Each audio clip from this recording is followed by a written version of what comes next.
Welcome back to another episode of Fisticuffs Central, where we will be breaking down the UFC 305 card which took place in Perth, Australia. So this was an exciting one. We had in the main event the champion Dricus du Plessis taking on Israel Adesanya. The co-main event, Kai Kara France versus Steve Erceg. The third fight was Dan Hooker v Mateusz Gamrot. And lastly, we had Tai Tuivasa versus Jairzinho Rozenstruik.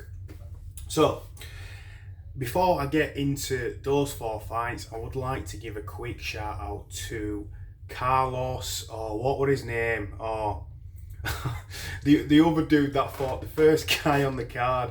It was like Carlos something. Partes, I think it was Carlos Partes.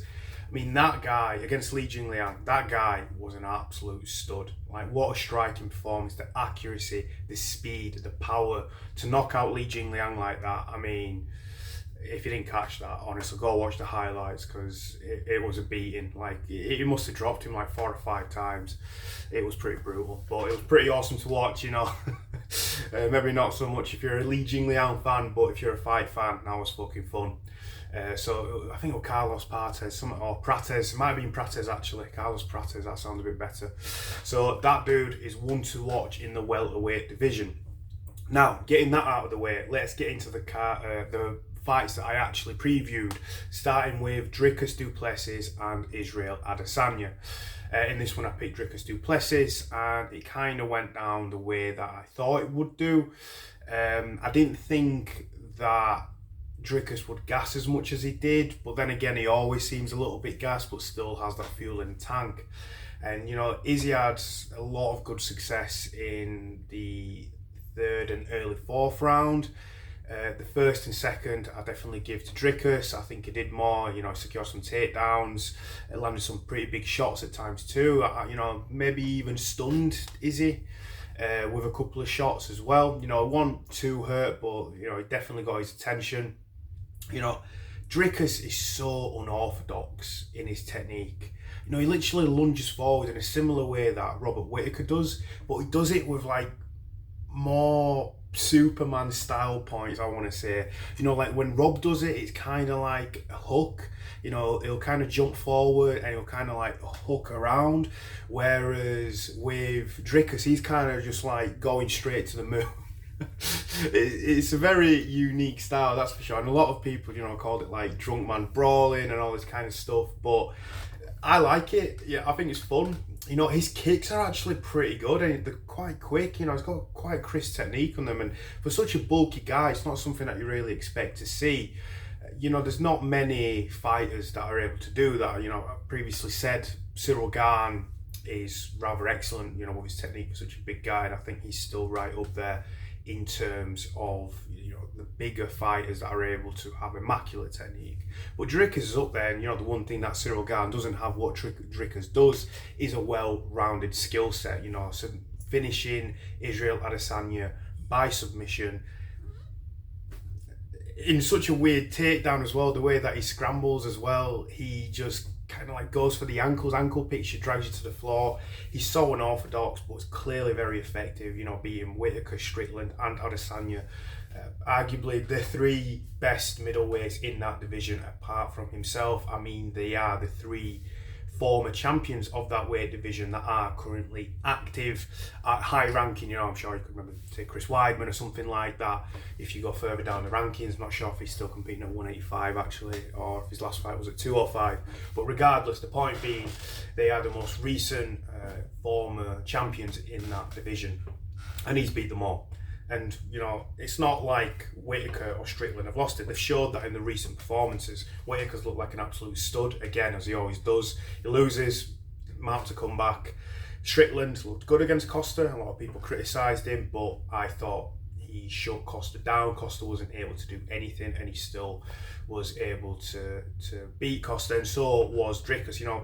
50-55 Dricus and Strickland, but the judges gave it to du Plessis, and you can't, there's not much in it, so whether you have a different opinion on that, he didn't lose the fight really. I know that's a weird way of putting it, but it was very close. So if he did lose it, it was razor thin, but he didn't officially. So we're not going to go down that road. So what's next for Dricus du Plessis? Well,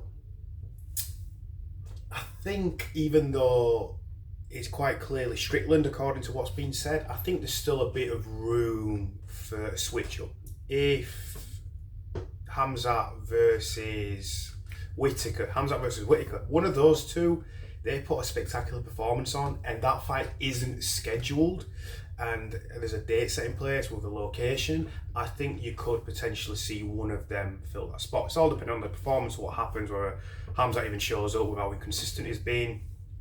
But overall, it's either going to be Strickland or one of them two. There's no one else really currently. You know, I know there's like Brendan Allen coming up and stuff, but currently those are the guys. And for Adesanya now, that's where it gets a little bit more tricky. Like, who do you put him up against? Because he's on a big contract. They're not going to put him against like number 12, 13, most likely. I mean, they could do. He could get a Dustin Poirier, Benoit Saint Denis situation, but I think it's unlikely. I think, you know, even, oh man, you know, with Izzy, I'm really not sure. Do you feed him to someone like Bo Nickel coming up? That's contradictory to what I just said, but you know, maybe like an up and comer, someone that you can kind of get a bit of hype behind, you know, and kind of show Izzy the way out, as it kind of seems to be going against him. He's been getting a lot of losses, but I'm not entirely sure. You know, the UFC is going to figure that out. We're going to have to wait. I think Izzy's still got championship caliber skill set. Maybe you could question his mentality a little bit. Easy for me to criticise him, but I do feel like he tapped a little bit quickly, like he was maybe looking for a way out, and he was done. You know, we've all been there in different scenarios at the gym, whatever, and sometimes you just don't push yourself all the way to your limit, and it kind of looked like he quit a little bit early to me. You know, I might be wrong, what do I know? You know, I wasn't in that cage. But anyway, we're going to move on from that. It was a fun fight. I hope that both fighters have some good fights lined up. I'm curious to see how far Dricus can take this title run, but you know, he's proven himself truly. Not like he already had to, he already did. You know, by beating Whittaker and Strickland, prove yourself and how great you are. But beating Adesanya as well, you know, really solidified himself. So anyway, moving on from that to Steve Erceg versus Kai Kara France. I had a bit of a stinker on this one. I picked Steve Erceg. I think he would be the more technical fighter, which he kind of was getting his rhythm towards the end of that first round, but Kai Kara France with that power, man, like, you know, he's got some nasty hands. He likes to come over the top, don't really throw those clean 1-2s, you know, straight down the barrel. A bit more looping, but with more power, and boy was it on display. You know, just as Steve Erceg was starting to get into his rhythm and, you know, get into the fight, Kai Kara just flatlined him.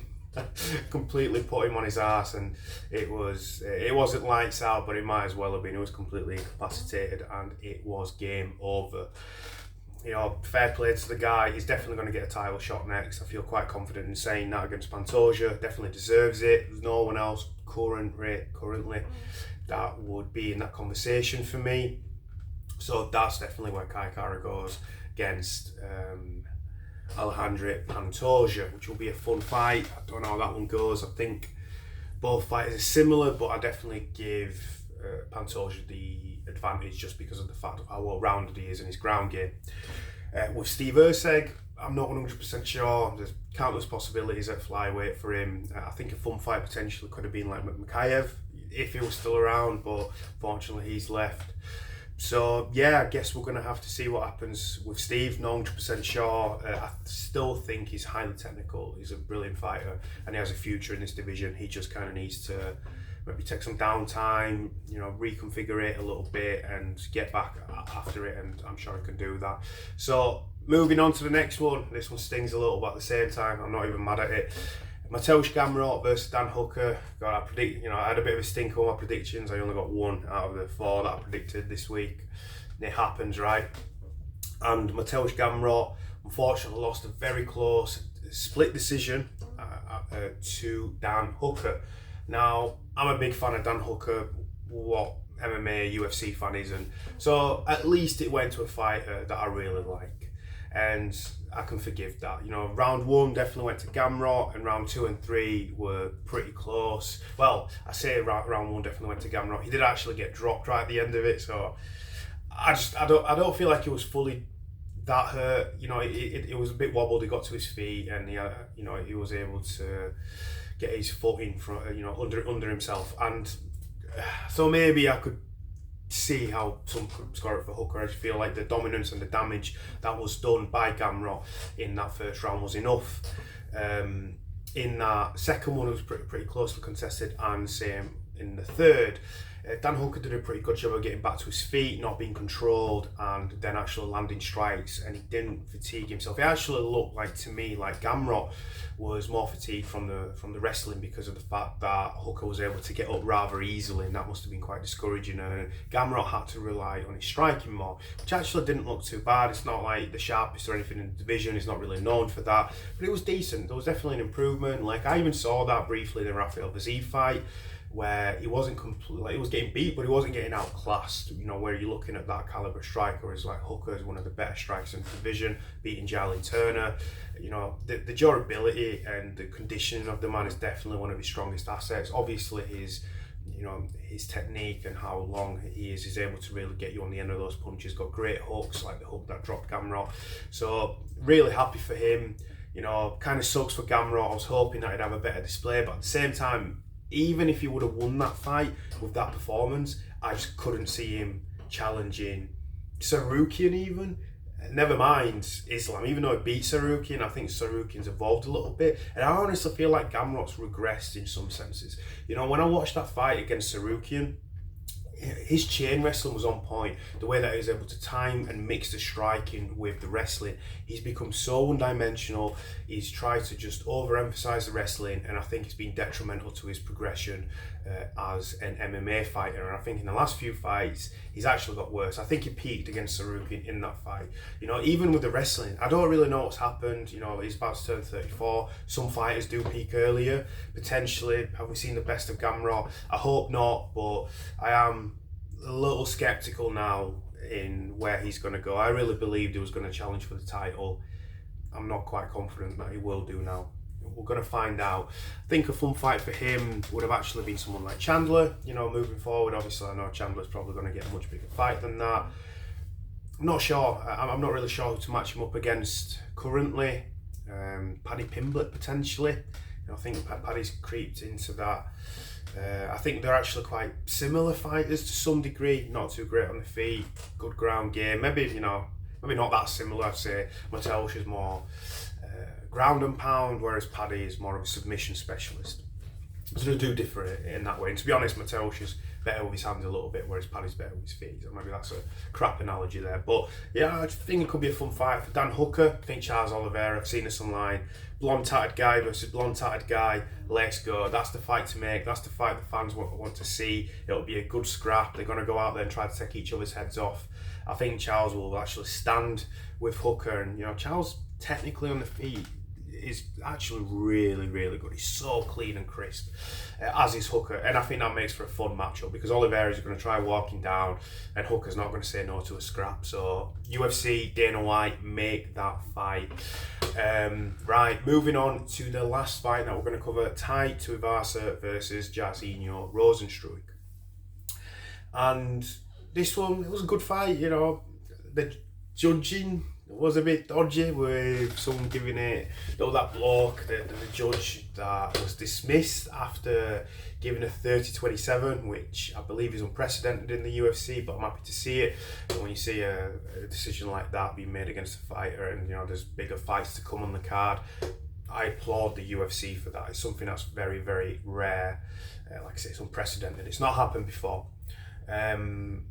And the actual fight itself, yeah, it was good. It was a decent fight. It wasn't spectacular. It was fun. Backwards and forwards at times. I think Tai got the best of the boxing. I think the power seemed to be with Jairzinho. I think he did stun him once or twice. I can't remember. We were pretty late, and that was one of the first fights that I watched. I just don't remember it that well, to be completely honest. But from the best of the best of my ability. I'm trying to remember it. It was pretty even on the feet. I think Ty kind of did what he usually does, got predominantly for the leg kicks. Jairzinho, kind of backed away. Ty walked him down at times, and Jairzinho landed the bigger shots, and ultimately that's what won him the fight.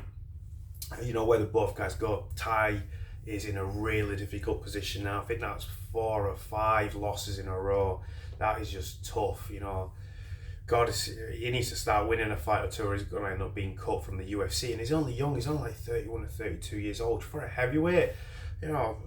Many heavyweights start their career at that age. I think like Daniel Cormier got into the UFC, later than that, and had a very prosperous career. So he's still got a lot of time. Maybe he should take a bit of downtime and try to get a bit more well-rounded. I understand he's got his style, and I think he needs to drop down in competition now, which I think will happen most likely.